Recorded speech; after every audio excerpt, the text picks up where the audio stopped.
Era um domingo chuvoso quando Adriana Macedo entrou na padaria Sampaio, no elegante bairro da Gávea, Rio de Janeiro.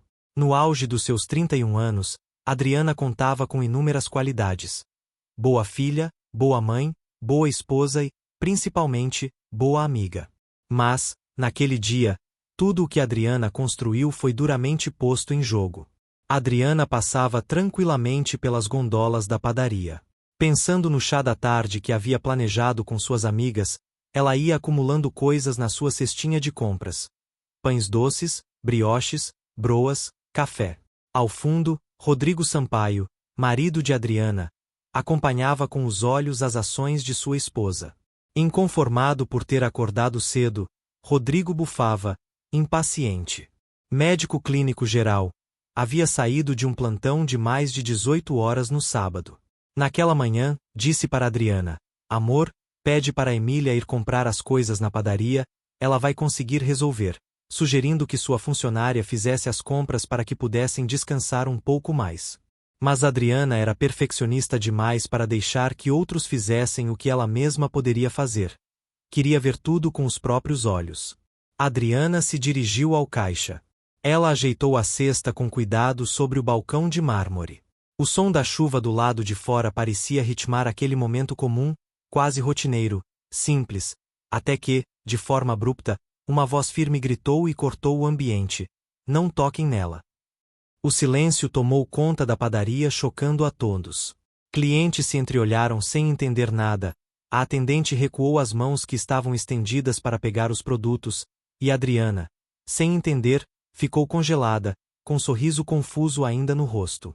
Rodrigo, sem entender nada, franziu a testa, reconhecendo o tom de autoridade do grito que acabará de ouvir.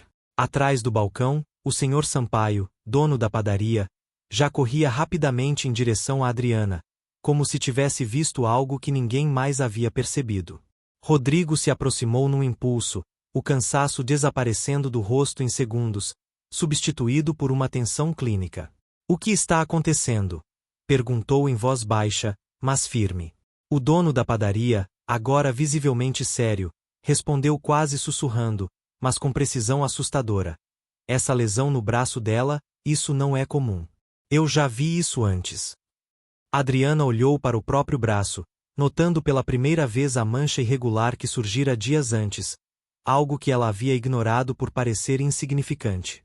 Rodrigo se inclinou, analisando de perto, e sua expressão mudou lentamente, não de imediato, mas de forma progressiva, como quem reconhece algo que preferia não reconhecer.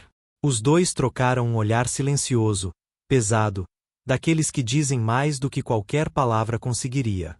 Sem alarde, mas com urgência controlada, o senhor Sampaio pegou o telefone atrás do caixa e fez uma ligação direta. Preciso de uma ambulância com protocolo de isolamento. Sim, possível caso infeccioso de risco, disse com firmeza. O murmúrio entre os clientes começou a crescer, o desconforto se espalhando pelo ambiente como uma onda invisível. Rodrigo segurou levemente o braço de Adriana, agora com uma delicadeza diferente, quase cautelosa, enquanto ela começava a entender que aquilo não era um simples mal-entendido. Em poucos minutos, o som distante da sirene começou a se aproximar, misturando-se com a chuva lá fora, enquanto Adriana permanecia ali, no centro de tudo, tentando compreender como uma manhã comum havia se transformado, tão rapidamente, em algo completamente fora de controle. A ambulância chegou sob o som da chuva que não dava trégua, e o movimento na padaria foi sendo contido por uma equipe já preparada para situações de risco. Adriana foi envolvida por um protocolo frio, distante, daqueles que transformam pessoas em possíveis ameaças sem que elas sequer entendam o porquê. Rodrigo tentou acompanhar, mas foi interrompido por um dos profissionais. Foi nesse momento que o senhor Sampaio se aproximou novamente, agora com um olhar mais humano, porém carregado de responsabilidade. Eu não sou só dono dessa padaria, fui médico patologista por mais de 30 anos, disse em voz baixa, encarando Rodrigo. Essas lesões podem indicar hanseníase. E, se for isso, o risco de negligenciar é grande demais. Rodrigo engoliu seco, sentindo o peso da palavra. Lá dentro, Adriana já era levada sem sequer poder entender o que estava acontecendo. E, Pela primeira vez naquela manhã, o medo deixou de ser apenas confusão, ele ganhou nome. No hospital, o tempo parecia se arrastar de maneira cruel. Adriana foi isolada imediatamente, submetida a exames, perguntas, olhares desconfiados. Do lado de fora, Rodrigo andava de um lado para o outro, revivendo cada detalhe dos últimos dias. A mancha no braço, o cansaço dela, pequenos sinais que ele, como médico, deveria ter percebido. Horas depois, um especialista finalmente saiu da sala de isolamento, retirando as luvas com um suspiro contido. Precisamos conversar. Rodrigo sentiu o chão desaparecer sob seus pés antes mesmo de ouvir o resto. Não é hanseníase, disse o médico, quebrando a expectativa inicial. Rodrigo piscou, confuso, mas o alívio durou pouco. É uma condição rara chamada Síndrome de Stevens-Johnson. O corpo reage de forma extrema, geralmente a um medicamento. E já está em estágio avançado. O impacto veio em duas ondas, primeiro o alívio, depois algo muito pior. Rodrigo entrou na sala devagar, como se cada passo pesasse toneladas. Adriana estava sentada, mais pálida, mais frágil, mas ainda com aquele mesmo olhar doce que sempre teve. Quando o viu, tentou sorrir. Desculpa, eu achei que fosse bobagem, disse, com a voz baixa. E foi ali que tudo virou. Rodrigo respirou fundo, os olhos marejados, e finalmente deixou cair a máscara de médico. Eu sabia, Adriana. Ela franziu a testa, confusa. Ele desviou o olhar por um segundo, como se tentasse fugir da própria consciência.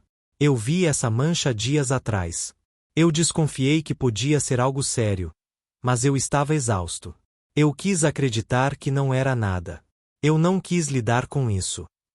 O silêncio que se formou foi mais pesado do que qualquer diagnóstico.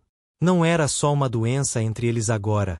Era a omissão, o tempo perdido, a escolha de ignorar. Adriana não chorou de imediato.